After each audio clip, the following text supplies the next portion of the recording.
ओम नमो भगवते वासुदेवाय। आज हम आपके लिए लेकर आए हैं एक इतनी सुंदर कहानी जिसे सुनकर आपका मन श्रद्धा, प्रेम और आस्था से भर उठेगा। एक गरीब बालक था जो बिल्कुल अनाथ था। इस दुनिया में उसका कोई भी अपना नहीं था। एक दिन वह बालक एक संत के आश्रम में पहुंचा और बोला, बाबा, आप सबका ध्यान रखते हैं, मेरा इस दुनिया में कोई नहीं है, क्या मैं आपके आश्रम में रह सकता हूँ? बालक की बात सुनकर संत ने पूछा, बेटा, तेरा नाम क्या है? बालक ने कहा, बाबा, मेरा तो कोई नाम ही नहीं है। तब संत ने बड़े प्रेम से उस बालक का नाम रामदास रख दिया और बोला, आज से तेरा नाम रामदास है और अब तुम यही आश्रम में रहना। इसके बाद रामदास वही आश्रम में रहने लगा। वह आश्रम के सारे काम बड़े मन से करने लगा। संत की आयु लगभग 80 वर्ष की हो चुकी थी। एक दिन संत अपने सभी शिष्यों से बोले, अब मुझे तीर्थ यात्रा पर जाना है, तुम में से कौन कौन मेरे साथ चलेगा और कौन आश्रम में रुकेगा? संत की बात सुनते ही सारे शिष्य तुरंत बोले, गुरुजी, हम सब आपके साथ तीर्थ यात्रा पर चलेंगे, क्योंकि उन्हें पता था कि अगर आश्रम में रुक गए तो सारा काम करना पड़ेगा। इसलिए सभी तीर्थ यात्रा पर जाने के लिए तैयार हो गए। अब संत सोच में पड़ गए कि किसे साथ ले जाएं और किसे नहीं, क्योंकि आश्रम में किसी का रुकना भी बहुत ज़रूरी था। तभी बालक रामदास संत के पास आया और बोला, बाबा, अगर आपको ठीक लगे तो मैं यहीं आश्रम में रुक जाता हूँ। संत ने कहा, ठीक है बेटा, पर तुझे एक काम और करना पड़ेगा। आश्रम की सफाई में भले ही थोड़ी कमी रह जाए, लेकिन ठाकुर जी की सेवा में कभी कोई कमी मत रखना। रामदास ने संत से कहा, बाबा, मुझे तो ठाकुर जी की सेवा करनी भी नहीं आती, आप मुझे बता दीजिए कि ठाकुर जी की सेवा कैसे करनी है, फिर मैं सब कर दूंगा। तब संत रामदास को अपने साथ मंदिर में ले गए। वहाँ मंदिर में राम दरबार की सुंदर झांकी सजी हुई थी। श्री राम जी, माता सीता जी, लक्ष्मण जी और हनुमान जी विराजमान थे। संत ने बालक रामदास को बड़े प्रेम से समझाया कि ठाकुर जी की सेवा कैसे करनी है। उन्होंने सेवा की सारी विधि उसे सिखा दी। फिर रामदास ने कुछ सोचकर गुरुजी से पूछा, बाबा, मेरा इनसे क्या रिश्ता होगा, यह भी बता दीजिए, क्योंकि अगर रिश्ता पता चल जाए तो सेवा करने में और भी अधिक आनंद आएगा। संत मुस्कुराए और बोले, तू कहता था ना कि इस दुनिया में तेरा कोई नहीं है, तो आज से ये राम जी और सीता जी तेरे माता पिता हैं। रामदास ने पास में खड़े लक्ष्मण जी की ओर देखकर पूछा, अच्छा बाबा, ये जो पास में खड़े हैं ये कौन है? संत ने कहा, ये तेरे चाचा हैं। और फिर हनुमान जी की ओर इशारा करते हुए बोले, और ये तेरे बड़े भैया हैं। रामदास सब समझ गया और वह फिर बड़े प्रेम से उनकी सेवा करने लगा। कुछ समय बाद संत अपने शिष्यों के साथ तीर्थ यात्रा पर चले गए। आज रामदास की सेवा का पहला दिन था। रामदास ने सुबह उठकर स्नान किया, पूरे आश्रम की सफाई की और भिक्षा मांगकर लाया और फिर भोजन तैयार किया। फिर भगवान को भोग लगाने के लिए मंदिर में आया। रामदास ने श्री राम जी, सीता जी, लक्ष्मण जी और हनुमान जी के आगे एक एक थाली रख दी और बड़े प्रेम से बोला, अब पहले आप सब भोजन कर लीजिए, फिर मैं भी खाऊंगा। रामदास को सच में ऐसा लग रहा था कि भगवान बैठकर भोजन करेंगे, लेकिन काफी देर हो गई, फिर भी रोटी वैसी की वैसी ही रखी रही। तब बालक रामदास ने सोचा, शायद नया नया रिश्ता बना है, इसलिए शर्म कर रहे होंगे। यह सोचकर उसने मंदिर में पर्दा लगा दिया। कुछ देर बाद जब उसने पर्दा हटाकर देखा, तब भी खाना वैसे का वैसा ही रखा था। अब तो रामदास रोने लगा। उसे लगा कि ज़रूर उससे सेवा में कोई गलती हो गई है, इसलिए खाना नहीं खा रहे हैं। अगर ये खाना नहीं खाएंगे तो मैं भी भोजन नहीं करूँगा, और अगर मैं भूखा रहूँगा तो भूख से मर जाऊँगा। इससे अच्छा तो मैं पहाड़ से कूद कर ही प्राण दे दूँ। ऐसा सोचकर रामदास पहाड़ की ओर जाने लगा। तभी भगवान श्री राम जी ने हनुमान जी से कहा, हनुमान, उस बालक को वापस लेकर आओ और उससे कहो कि हम सब भोजन करने के लिए तैयार हैं। हनुमान जी तुरंत वहां पहुंचे।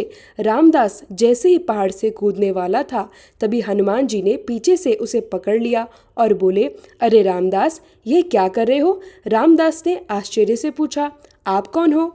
हनुमान जी मुस्कुराकर बोले, मैं तेरा बड़ा भैया हूँ, इतनी जल्दी भूल गया क्या? रामदास बोला, अब आए हो इतनी देर से? मैं वहाँ कब से कह रहा था कि खाना खा लो, खाना खा लो, तब तो कोई नहीं आया, और अब क्यों आए हो? हनुमान जी प्रेम से बोले, पिताश्री का आदेश है, अब हम सब साथ बैठकर भोजन करेंगे। इसके बाद भगवान श्री राम जी, सीता जी, लक्ष्मण जी और हनुमान जी साक्षात बैठकर भोजन करते हैं। इसी तरह रामदास रोज उनकी सेवा करता और भोजन करता। सेवा करते करते पूरे 15 दिन निकल गए। एक दिन रामदास मन ही मन सोचने लगा, घर में हम 5 लोग हैं, लेकिन सारा काम तो मैं अकेले ही करता हूँ। बाकी सब लोग तो दिन भर आराम करते रहते हैं। मेरे माता पिता, चाचा और भैया कोई काम ही नहीं करते, सारे दिन बस खाते ही रहते हैं। अब मैं ऐसा नहीं चलने दूंगा। यह सोचकर रामदास सीधे मंदिर में गया और बोला, पिताजी आपसे एक बात करनी है। भगवान श्री राम बोले, बोलो बेटा, क्या बात है? रामदास बोला, घर में मैं सबसे छोटा हूँ और मैं ही सारा काम करता हूँ। अब से मैं अकेले काम नहीं करूँगा, आप सबको भी काम करना पड़ेगा। आप लोग तो बस सारे दिन खाते रहते हो और मैं काम करता रहता हूँ। अब से ऐसा नहीं होगा। राम जी कहते हैं तो फिर बताओ बेटा, हमें क्या क्या काम करना है? तब रामदास माता सीता से कहता है, माता जी रसोई का काम आपके हवाले। फिर लक्ष्मण जी की ओर देखकर बोला, चाचा जी आप घर की साफ सफाई किया करो, और भैया जी शरीर से बहुत मजबूत है तो आप जंगल से लकड़ियां लेकर आया करो। पिताजी आप बाजार से राशन ले आइए और घर पर बैठकर पत्तल बनाया कीजिए। सबने कहा ठीक है। फिर रामदास कहता है, मैंने इतने दिन अकेले ही सारा काम किया है, इसलिए अब मैं थोड़ा आराम करूंगा। अब सभी लोग मिलजुल कर काम करने लगे और एक परिवार की तरह प्रेम के साथ रहने लगे। एक दिन वह संत तीर्थ यात्रा से लौटकर आश्रम आए। उन्होंने देखा कि पूरा आश्रम शीशे की तरह चमक रहा है। यह देखकर वह बहुत प्रसन्न हुए। फिर वह मंदिर के अंदर गए और देखा कि मंदिर से भगवान की प्रतिमाएं गायब है। संत मन ही मन सोचने लगे, कहीं रामदास ने भगवान की प्रतिमाएं बेच तो नहीं दी।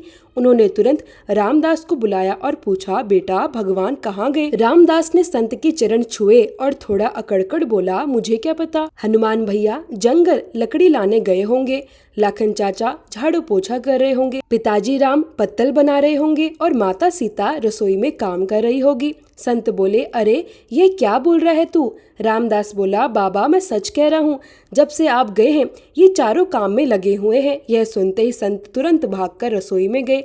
वहाँ उन्होंने बस एक झलक देखी कि माता सीता जी भोजन बना रही है और श्री राम जी बैठकर पत्तल बना रहे हैं। इतना देखते ही वह दोनों फिर से अदृश्य होकर मंदिर में विराजमान हो गए।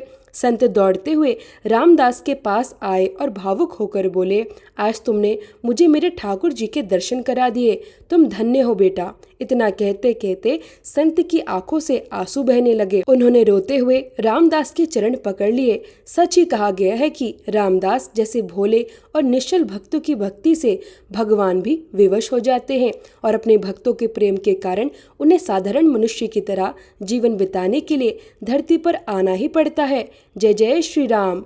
अब सुनिए विनायक जी की कहानी। एक छोटी सी लड़की थी। वह अपने घर के बाहर चबूतरे पर बैठी हुई थी। वह जूठे ही भाई को खिला रही थी और जूठे से ही बिलोना बिलो रही थी। उधर से गणेश जी जा रहे थे। गणेश जी ने उस छोटी छोरी से पूछा, बेटी तुम क्या कर रही हो? लड़की बोली, मैं जूठे में से भाई को खिला रही हूँ और जूठा बिलोना बिलो रही हूँ। उस छोटी बच्ची की बात सुनकर गणेश जी को उस पर बड़ी दया आ गई। फिर गणेश जी बोले, छोरी आंखें बंद कर। उसने आंखें बंद करी और गणेश जी ने सचमुच के भाई और बिलोना दे दिया। हे गणेश जी महाराज, आपने जैसे उस छोरी को भाई और बिलोना दिया वैसे सबको देना। कहता ने सुनता ने हुंकारा भरता ने अपने सारे परिवार की मनोकामनाएं पूर्ण करना। जय जय श्री राधे।